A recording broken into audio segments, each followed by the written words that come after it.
Bueno, soy Luis Barbero, delegado del país en Andalucía, llevo en el puesto desde abril de 2008 y bueno, en Andalucía llevo ya casi 20 años. Y esta es mi casa, mi tierra y mi vida. Vale, pues queríamos hacerle el reportaje sobre el caso de los ERE, concretamente aquí en los casos ERE en Andalucía y así la corrupción en general. Y para empezar, ¿usted lleva desde el principio investigando sobre este caso o se ha ido incorporando? Bueno, el caso, que es gravísimo, lo hemos llevado prácticamente 2 o 3 personas. Yo desde detrás, desde el puesto de mando que tengo, y un compañero, Javier Martín Arroyo, es el que ha ido llevando el día a día. ¿Usted lleva desde el principio investigando el caso de los ERE o se ha ido incorporando poco a poco? Bueno, el caso de los ERE es de una repercusión enorme. Entonces, ha habido una persona que ha llevado el día a día, que es Javier Martín Arroyo, y yo por detrás como responsable supervisando todo lo que se publicaba sobre este tema. Y como periodista que lo conoce bien, me imagino, ¿cree que se está llevando bien la investigación en cuanto a los jueces, el procedimiento que se está haciendo? Vamos a ver, la instrucción judicial ha sido por parte de la jueza Laya muy tenaz, pero en determinados momentos del caso parece que ha entrado en caminos que no han sido razonables, porque más que una investigación en la que se ha perseguido hechos concretos, delictivos, por momentos ha derivado en una investigación prospectiva, que es lo que algunas defensas han hablado de una causa general. La teoría de la juez no es que aquí haya habido un desfalco de fondos públicos, que es obvio que lo ha habido en una consejería, en un departamento, que es la Dirección General de Trabajo, sino que este era un sistema organizado por la cúpula del gobierno. Es una teoría de ella que de momento no ha corroborado nadie, ningún tribunal superior, y ahora debe ser el Tribunal Supremo el que resuelva la parte más polémica del caso, que es esa: si el gobierno organizó o no la trama corrupta. Ella cree que sí, pero los indicios que hay en ese punto son muy débiles. Igual que está muy claro que ha habido un robo manifiesto de fondos públicos en la Consejería de Empleo, la duda está en si es el gobierno el que organiza, mediante un procedimiento administrativo muy complicado que se llama transferencias de financiación, el desfalco. Vale. En una de las entrevistas Griñán afirmó que había preguntado por el procedimiento de las ayudas al darse cuenta de los intrusos. ¿Cómo se da cuenta de esto? Vamos a ver, ahí la intervención general de la Junta, la intervención es el órgano de la Junta de Andalucía que controla el dinero público. A lo largo de los años, la intervención hace unos informes en los que alerta de que el procedimiento administrativo con el que se estaban dando las ayudas era inadecuado. No dice que es ilegal, pero dice que es inadecuado. Lo que no alerta la intervención es del menoscabo de fondos públicos. Se queda solo en lo administrativo. Es la investigación judicial a posteriori la que descubre que están los famosos intrusos, que son gente que está incluido en un ERE de una empresa en la que nunca ha trabajado, lo que le permite cobrar una prejubilación. Vale.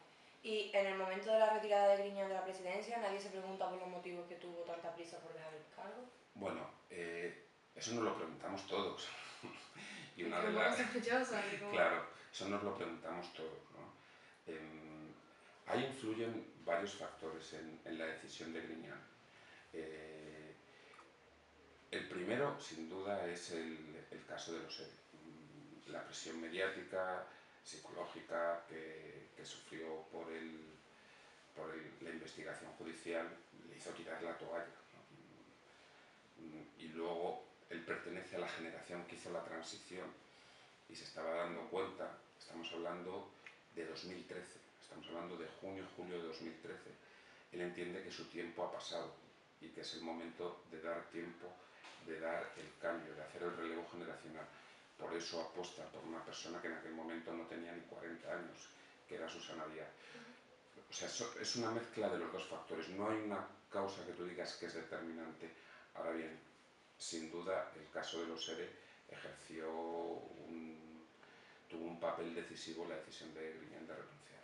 Él, además, se considera un servidor público, es funcionario de carrera desde hace 30 años y no entendía que el verse en una situación como esta, porque lo que él consideraba que la instrucción judicial lo que debería es ir a quien se ha llevado el dinero, no al político que ejercía, digamos, el control del fondo.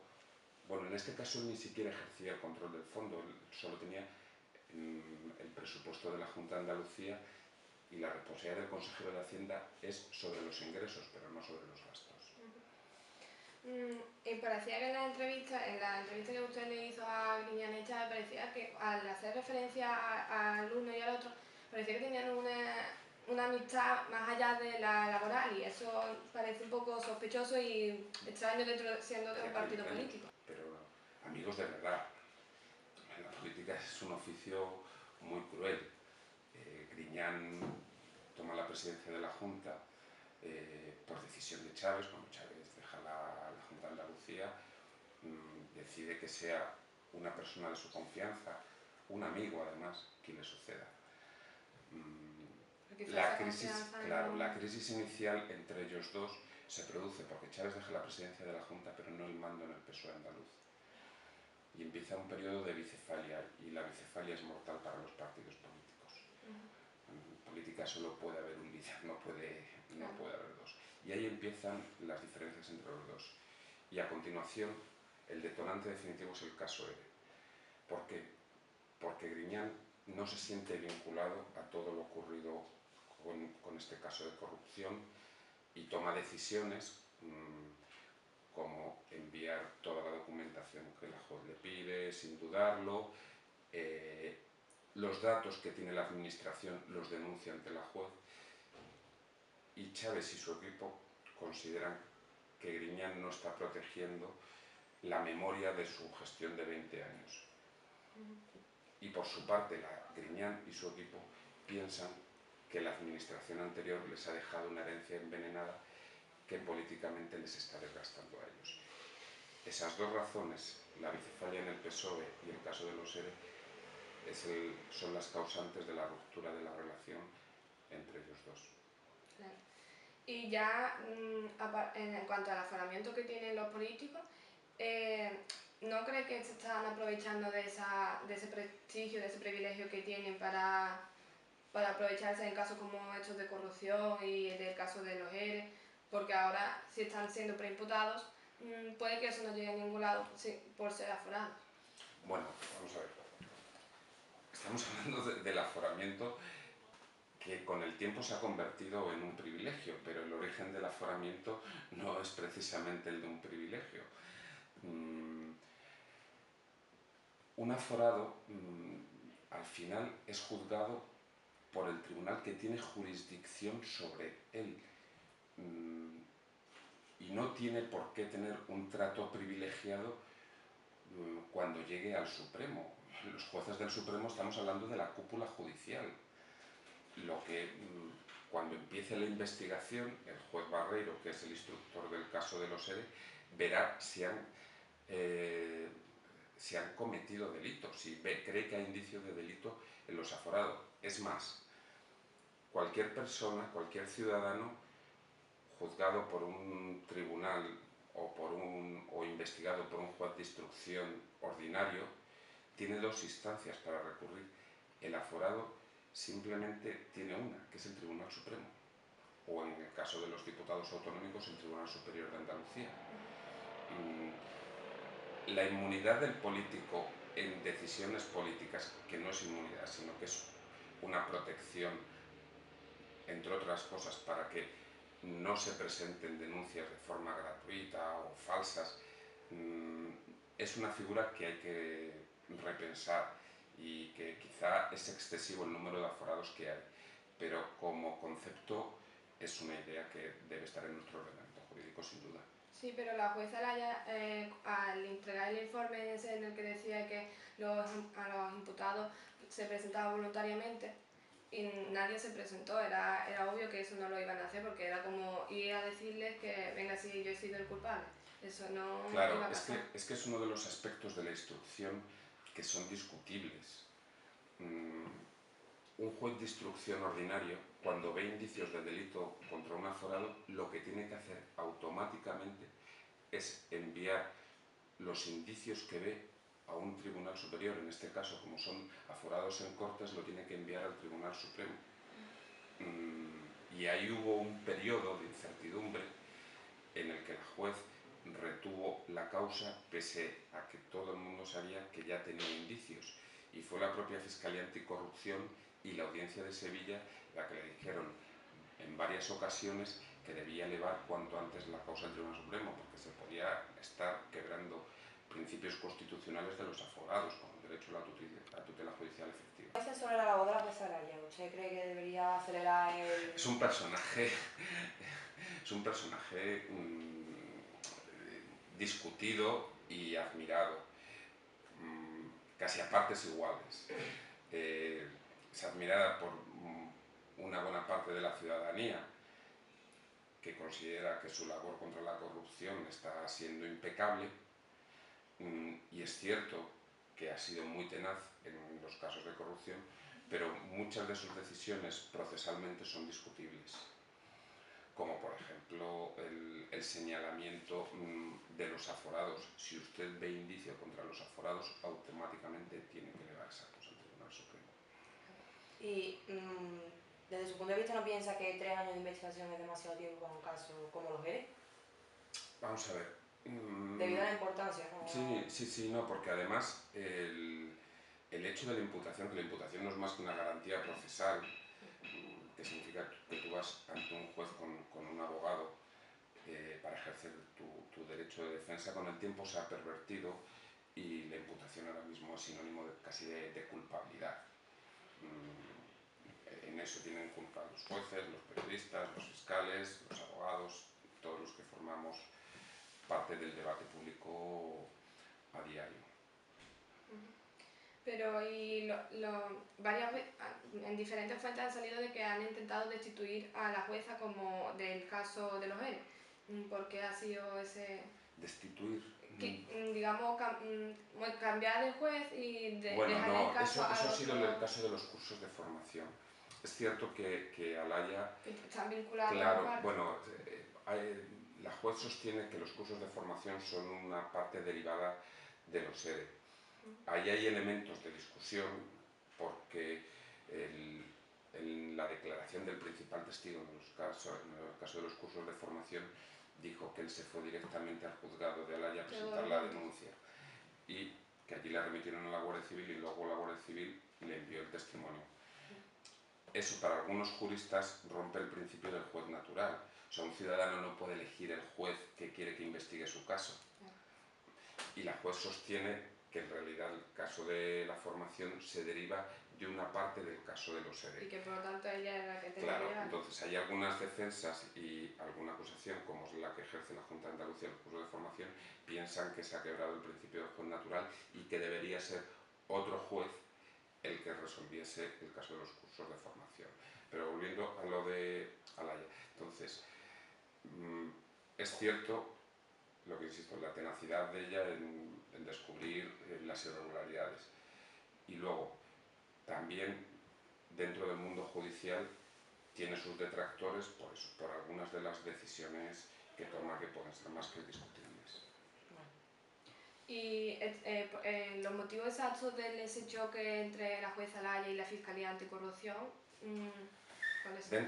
Dentro de esa peculiaridad que tiene de la jueza Alaya en la instrucción de los casos, ella la ejerce de forma muy personalista, de tal manera que ella ordena investigaciones, pesquisas a la Guardia Civil y a lo largo de estos 4 años se ha demostrado que la Guardia Civil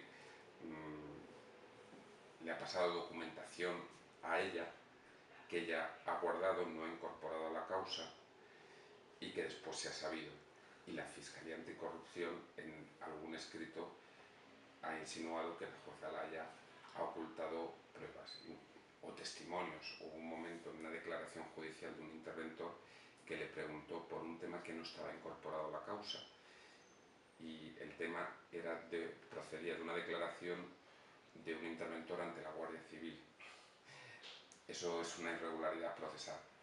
Esa es fundamentalmente la razón por la que tanto la Fiscalía Anticorrupción como la jueza Laya han tenido varios enfrentamientos. ¿De verdad usted piensa que la Junta está removiendo sus crímenes en busca de la verdad de los afectados en el caso? ¿Crímenes? Bueno, corrupción. Delitos o actividades. Bueno, vamos a ver. Lo que es cierto y lo que ha constatado el caso de los ERE es que a lo largo de una década, en algunos departamentos, o quizá demasiados, de la Junta de Andalucía ha habido un descontrol de fondos públicos. Eso es un hecho constatable que la instrucción judicial del caso de los ERE y otros procesos judiciales están poniendo sobre la mesa. Que la Junta está dando todo lo que puede para... Bueno, vamos a ver, para que yo no estoy en el corazón de la Junta de Andalucía, pero es cierto que a lo largo de estos años el material que ha pedido la juez se ha incorporado. La juez se ha quejado en determinados momentos que la información que le llega está desordenada o le llega con retraso, pero parece que le está llegando. De hecho, buena parte de la instrucción judicial del caso de los ERE se sustenta en documentos que ha enviado la Administración. Pero yo no estoy en el detalle de si la Junta de Andalucía está torpedeando, no conozco desde dentro de la Administración para saber si está torpedeando la investigación. Ella se queja y la Administración lo que está diciendo es que le ha enviado absolutamente toda la información que le ha sido solicitada. Es decir, que la labor por parte de la Junta de Andalucía, al menos ahora, está siendo eficaz en cuanto a la documentación. Ayer mismo se conoció un auto en el que la juez reclamaba unos informes relativos a la agencia IDEA, que es una agencia de la Administración, una agencia pública que era la que pagaba los ERE. Ella decía que por cuarta vez lo solicitaba, pero ayer mismo la Administración le dijo que era la tercera vez que se lo enviaba. Eso también puede estar relacionado con el enorme macrosumario que es el caso de los ERE, que suma 300.000 folios. Imaginaos lo que es ordenar 300.000 folios, eso es una barbaridad. Claro, pero aún así ya llevan casi 4 años. Casi 4 años, eso es un fallo de nuestro sistema judicial. Se quiebran principios constitucionales y el derecho de los ciudadanos a tener una justicia rápida y eficaz. En uno de sus artículos hacía mención a varias sospechas que recaían sobre diferentes entidades, y una de ellas era la mencionada, la Universidad de Sevilla. ¿Y a qué se refería exactamente? Porque a nosotros nos toca más de cerca. Claro, vamos a ver, el fondo de los ERE, que os he dicho antes, que sufrió un descontrol evidente por parte de la Administración, estaba destinado en principio para ayudas sociolaborales a trabajadores en paro y ayudar a empresas en crisis. En realidad, ¿qué se hizo con él? Que se utilizó también para esto. Era un cajón desastre que utilizaba la Administración para casi todo. ¿Y qué ocurrió? Pues que la Universidad de Sevilla pidió una ayuda y se pagó esa ayuda con el fondo de los ERE. Esa es la historia. Como hay centenares de empresas y personas que recibieron ayudas del fondo de los ERE. Con esos no solo se pagó la Universidad de Sevilla, se pagaron ayuntamientos, se pagaron bufetes de abogados, se pagaron muchísimas cosas que no parece razonable que se pagaran. Pues, ¿cómo cree que se siente la población andaluza, sobre todo nosotros que estamos más afectados con más de cerca, al conocer los datos de tanta corrupción y tanto desastre que ha habido? Vamos a ver, la corrupción no hay que minimizarla en absoluto, y lo que hay que hacer es una lacra que hay que erradicar de inmediato. Andalucía, lo que se está demostrando, insisto, es durante una década, por una máxima que era la paz social, garantizar una unidad de acción de gobierno, sindicatos, patronal, hubo ese descontrol de fondos que a la postre ha evidenciado casos de corrupción. es lógico que la ciudadanía esté indignada, pero también los andaluces no tenemos que creer que esta es la tierra más corrupta ni de España, ni de Europa, ni nada por el estilo. Ahí también influyen estrategias políticas para hacer creer o para contrarrestar el otro gran caso de corrupción que hay en España. O sea, el PSOE tiene como arma política el caso Gürtel, el caso Bárcenas, que salpica el corazón del PP, y el PP sabe que con el caso de los ERE, claro, ataca el corazón del Partido Socialista, que es Andalucía, que es su principal reserva de votos, donde conserva su mayor poder institucional. Pero claro, aún así después de 30 años se sigue votando al PSOE. Claro, y dices, ¿por qué? ¿Eso es malo? ¿Eso es bueno? Claro. La legitimidad de un gobierno se la dan los votos. Y los andaluces, pese a algunas de las barbaridades que se dicen de determinadas formaciones o de determinadas zonas de España, no son ni más tontos ni más listos que los demás. La corrupción es algo que casi ningún partido puede dar ejemplo. En Cataluña, Convergencia, durante años ha tenido un paraíso allí. En Valencia, el PP, lo mismo. En Madrid, lo mismo. Andalucía, es cierto que ha habido un elemento que no ha ocurrido en ninguna otra comunidad de España, que no ha habido alternancia en el gobierno. Yo creo que ahora mismo Andalucía es la única comunidad en lo que no ha ocurrido esa alternancia desde la democracia. Insisto, la legitimidad del gobierno la dan las urnas. Los medios de comunicación, ustedes ya que forman parte de ellos, ¿creen que están dando la imagen que deben de dar, la información que están transmitiendo, o están tergiversando, exagerando algunas cosas?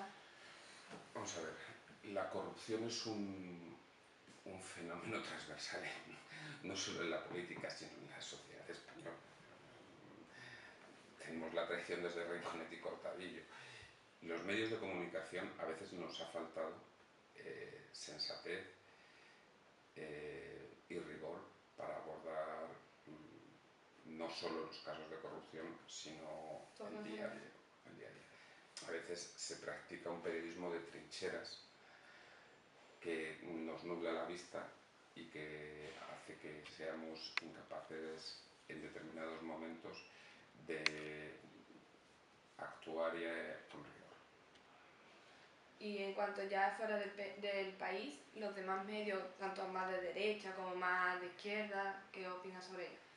La reflexión que te acabo de hacer es general, o sea, no me estaba refiriendo al país en esto, estaba hablando del periodismo en general. O sea, no quiero concretar en que este periódico o aquel o el mío haya enfocado mal un asunto o una información. Hablo en general de que muchas veces el periodismo que se practica es de trincheras, y eso es algo que debemos corregir. ¿Y usted cree que este periodismo de trincheras se da en todo el mundo o solamente aquí en España en concreto? Bueno, se da en muchísimos países de Europa. En el mundo anglosajón es más difícil, pero sobre todo en el periodismo norteamericano. Pero la identificación de los periódicos conservadores y progresistas es un fenómeno común en todo el mundo. Le Monde es un periódico históricamente afín a las ideas más progresistas, mientras que Le Figaro es un periódico más bien conservador. Ese proceso de mimetismo está así. El New York Times siempre ha representado en Estados Unidos las élites progresistas o los sectores más avanzados de la sociedad norteamericana, mientras que el Wall Street Journal representa el sector más conservador. Ahora bien, siendo eso así, de principios ideológicos, es cierto que el periodismo de trincheras de tal manera no es igual allí que aquí. Pero tenemos que pensar que la población recibe la información en cuanto a todo y sobre todo en política de los medios de comunicación. Entonces, si se pierde creencia en los periódicos o en la prensa en general, también se pierden esos partidos políticos. Entonces la población cada vez cree menos en la información proveniente de... Claro, o sea, al final tú compras un periódico y parece que te estás identificando con un partido político. Exactamente. Y eso es un error. Eso es un error. Es cierto que los periódicos y cualquier medio de comunicación tiene sus principios y sus valores. El País, que es lo que yo conozco mejor, se ha identificado siempre con los sectores más progresistas de la sociedad española. O sea, El País, por ejemplo, os voy a hablar de un tema moral, ¿no? La ley del aborto. El País históricamente ha defendido una ley de plazos, mientras que otros periódicos jamás han creído en una ley de plazos. Bueno, eso forma parte de lo que es el núcleo ideológico de cada periódico, y ahí poco se puede hacer, y el lector se identifica de una manera u otra. O sea, si tú estás en contra de una ley de plazos, va a ser muy difícil que te identifiques con un periódico como El País, que por otra parte en aspectos morales, por ejemplo, ha defendido la ley de muerte digna, que jamás han creído otros periódicos o no creen en ello. Bueno, pues muchas gracias por la entrevista. Nada.